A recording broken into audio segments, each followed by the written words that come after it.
இது மகிமை நேரம். ஆண்டவராகிய இயேசு கிறிஸ்துவின் ஈடு இணையற்ற நாமத்தில் மகிமை டிவி நேயர்களை அன்புடன் வாழ்த்தி வரவேற்கிறேன். இந்த மகிமை நேர நிகழ்ச்சி மூலமாக மீண்டுமாக உங்களை சந்திப்பதில் மிகுந்த சந்தோஷம். நாம் இந்த மாதத்துல கீழ்ப்படியணும் அப்படின்னு சொல்லி நம்ம தியானித்து வருகிறோம். கீழ்ப்படிந்தால் ஆசீர்வதிக்கப்படுவோம், கீழ்ப்படிந்தால் மேன்மையிடுவோம் அப்படின்னு சொல்லி நம்ம தியானித்தோம். இந்த நாள்ல நாம தியானிக்க போகிறோம் உபாகமம் 4ஆம் அதிகாரம் 30-31 வசனம். நீ வியாகுலப்பட இவைகள் எல்லாம் உன்னை தொடர்ந்து பிடிக்கும் போது கடைசி நாட்களில் உன் தேவனாகிய கர்த்தரிடத்தில் திரும்பி அவர் சத்தத்திற்கு கீழ்ப்படிவாயானால் உன் தேவனாகிய கர்த்தர் இரக்கமுள்ள தேவனாய் இருக்கிறபடியால் அவர் உன்னை கைவிட மாட்டார், உன்னை அழிக்கவும் மாட்டார்.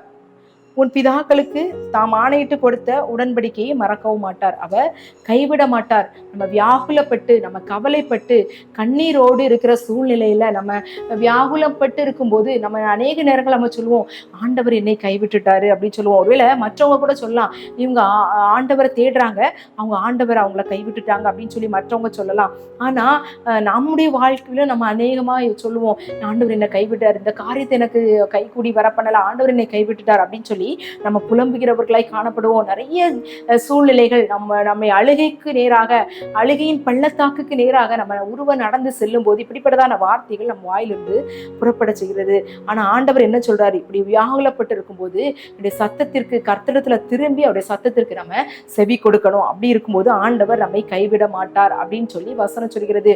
அநேக நேரங்கள்ல நம்ம மனிதர்களை நம்பி நிறைய காரியங்களை செய்யும் போது அவங்க அவருடைய உதவி முடியாது அப்படின்னு சொல்லி அவங்க நம்மளை சொல்லும் போது நம்ம என்ன செய்வோம், அவர்கள்ட்ட சொல்லுவோம், ஐயோ இவங்களை நான் மலை போல நம்பி இருந்தேன், இவங்க என்ன செஞ்சுட்டாங்க, கைவிட்டுட்டாங்க, இவங்க எனக்கு இந்த காரியத்தை செய்வாங்கன்னு நினைச்சேன், இவங்க எனக்கு இந்த வேலை வாங்கி தருவாங்கன்னு நினைச்சேன், இந்த பண உதவி எனக்கு செய்வாங்கன்னு நினைச்சேன், ஆனா என்னை கைவிட்டாங்க அப்படின்னு சொல்லி நம்ம அநேக நேரங்கள்ல நம்ம புலம்புவோம். ஆனா மனிதர்கள் மறக்கலாம், மனிதர்கள் கைவிடலாம், ஆனா ஆண்டவர் ஒருபோதும் நம்மை கைவிட மாட்டார் அப்படின்னு தான் இந்த வசனம் சொல்கிறது. ஆனா நாம் என்ன செய்யணுமா, அவருடைய சத்தத்திற்கு நாம் செவி கொடுக்கிறவர்களாக காணப்படணும் அப்படின்னு சொல்லி நம்ம பார்க்கிறோம். இந்த ஆபிரகாமுடைய வாழ்க்கையில நம்ம பார்க்கும்போது ஆபிரகாம் என்ன செய்தான், அவனுடைய ஊர்ல இருந்து ஆண்டவருடைய சத்தத்துக்கு செவி கொடுத்து அந்த இனத்தையும் அவனுடைய ஜனத்தையும் விட்டு அவன் புறப்பட்டு வருகிற வழியில ஆண்டவர் சொல்றாரு, உன்னை நான் பெரிய ஜாதியாக்குவேன் அப்படின்னு சொல்றாரு, உன்னை சந்ததியை வந்து வானத்து நட்சத்திரங்களை போல இருக்கும், கடற்கரை மணலத்திலேயே அவனை ஆசீர்வதிப்பேன்னு சொல்றாரு. ஆனா அதற்குரிய அறிகுறி எதுவுமே இல்லாத சூழ்நிலை அவன் எவ்வளவு வேதனை அடைந்தவனாய் காணப்பட்டிருப்பான், எவ்வளவு வியாகுலப்பட்டிருப்பான். சாரால் ஒரு கட்டத்துல என்ன சொல்றாரு, நீங்க வந்து ஆகார் மூலமாக இந்த வீடு கட்டப்படும் அப்படின்னு சொல்லி ஆகார என்ன செய்யறாரு, அது ஒருவேளை இப்படிதான் நடக்குமோ அப்படின்னு சொல்லி, ஆனா ஆண்டவர் சொல்றாரு, உனக்கு நான் என்ன செய்வேன், தருவேன் அப்படின்னு சொல்லி. இதே மாதிரிதான் நம்முடைய வாழ்க்கையில ஆண்டவர் சொன்ன ஒருவேளை வாக்குத்தத்தங்கள் நிறைவேறாமல் இருக்கும்போது, நம்ம வியாகுலமான சூழ்நிலைகள், கஷ்டமான சூழ்நிலைகள், கடினமான பாதை, எல்லாமே தோல்வியான காரியங்களுக்கு நம்ம கடந்து செல்லும் போது நம்ம அநேக நேரங்களில தவறான முடிவு எடுக்கிறவர்களாக நம்ம காணப்படுகிறோம். ஆனா ஆண்டவருடைய சத்தத்திற்கு நம்ம உண்மையாய் செவி கொடுக்கணும். திரும்பி ஆண்டவருடைய கர்த்தரிடத்துல திரும்பி அவருடைய சத்தத்துக்கு செவி கொடுக்கும் போது அவர் நம்மை கைவிட மாட்டார் அப்படின்னு இந்த வசனம் சொல்லுகிறது. ஆபிரகாம ஆண்டவர் என்ன செஞ்சாரு, கைவிடல அப்படின்றத நம்ம பார்க்கிறோம். அப்போ ஆண்டவர் நம்மை ஒருபோதும் நம்ம கைவிட மாட்டார்.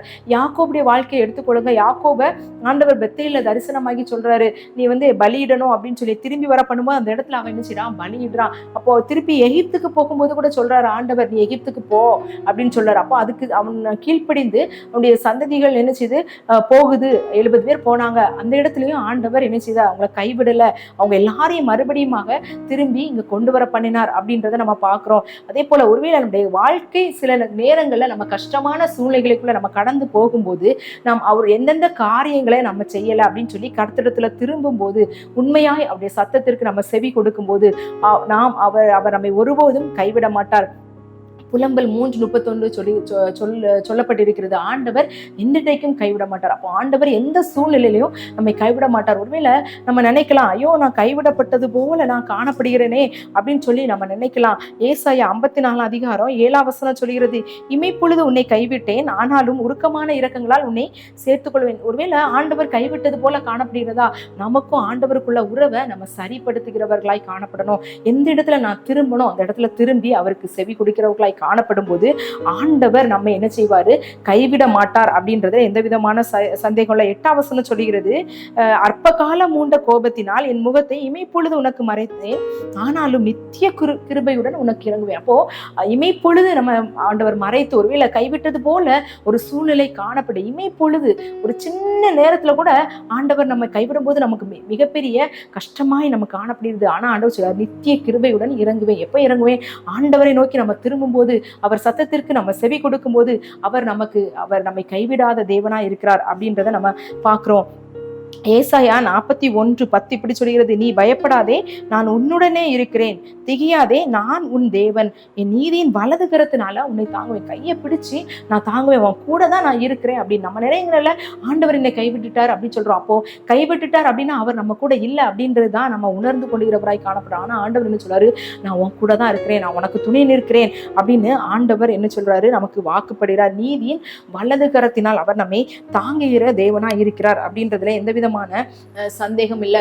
ஒவ்வொரு காரியத்திலும் நம்ம எந்தெந்த காரியத்துல நம்ம நிந்தைக்குள்ளானவர்களாக, தோல்விக்குள்ளானவர்களாக நம்ம காணப்படுகிறோமோ அந்த இடத்துல நம்ம என்ன செய்யணும் அப்படின்னா, நாம் சிந்திக்க நம்ம அழைக்கப்படுற எந்த காரியங்களை நம்ம தவறி இருக்கிறோம், எந்த இடத்துல நம்ம ஆண்டவரை விட்டு பின்வாங்கி போயிருக்கிறோம் அப்படின்னு சொல்லி நம்ம ஆராய்ந்து பார்க்கும்போது ஆண்டவர் அந்த காரியங்களை நமக்கு காண்பித்து தருவார். அந்த காரியங்களை விட்டு நம்ம திரும்பி அவர் சத்தத்திற்கு செவி கொடுக்கும்போது அவர் உண்மையாய் நம்மை ஆசீர்வதிக்க வல்லமை உள்ள தேவனா இருக்கிறார் அப்படின்றதுல எந்த விதமான சந்தேகம் இல்லை. இந்த நாள்ல நம்ம தியானித்தோம், கீழ்ப்படியும் போது ஆண்டவர் நம்மை ஒருபோதும் கைவிட மாட்டார் அப்படின்றத நம்ம பார்க்குறோம். அநேகரை நம்ம பைபிளை நம்ம பார்க்கலாம். நிறைய பேரை நம்ம பார்க்கும்போது அவங்க ஆண்டவருடைய சத்தத்துக்கு செவி கொடுத்ததுனால அவங்க கைவிடவே இல்லை அப்படின்றத நம்ம பார்க்குறோம். ஆண்டவர் முடிவு பரியந்தம் அவர்களை கண்ணும் கருத்துமாக அவர்களை தாங்கி வழி நடத்தினார் அப்படின்றத நம்ம பார்க்கிறோம். இதே மாதிரி நம்முடைய வாழ்க்கையிலும் நம்முடைய குடும்பத்திலும் ஆண்டவர் அப்படிப்பட்டதான ஆசீர்வாதத்தை தரணும். நம்ம முதல் நாள்ல நம்ம தியானிச்சோம், நம்ம கீழ்ப்படியும் போது நம்மை ஆசீர்வதிக்கிற தேவனா இருக்கிறார். அநேக நேரங்களில் ஆசீர்வாத குறைச்சலாய் காணப்படுகிறோம். அந்த காரியங்களை நம்ம சீர்படுத்தும் போது ஆண்டவர் நம்மை ஆசீர்வதிக்க வல்லமை உள்ளவராக இருக்கிறாரு. நம்ம கீழ்ப்படியும் போது நம்மை மேன்மை உள்ளவராய் மாற்றுகிறாரு. நம்ம கீழ்ப்படியும் போது அவர் கைவிட மாட்டேன் அப்படின்னு சொல்றாரு. இந்த காரியங்கள் எல்லாம் நம்முடைய வாழ்க்கையில ஆண்டவர் தரணும் அப்படின்னு சொல்லி நம்ம ஜெபிக்கலாம்.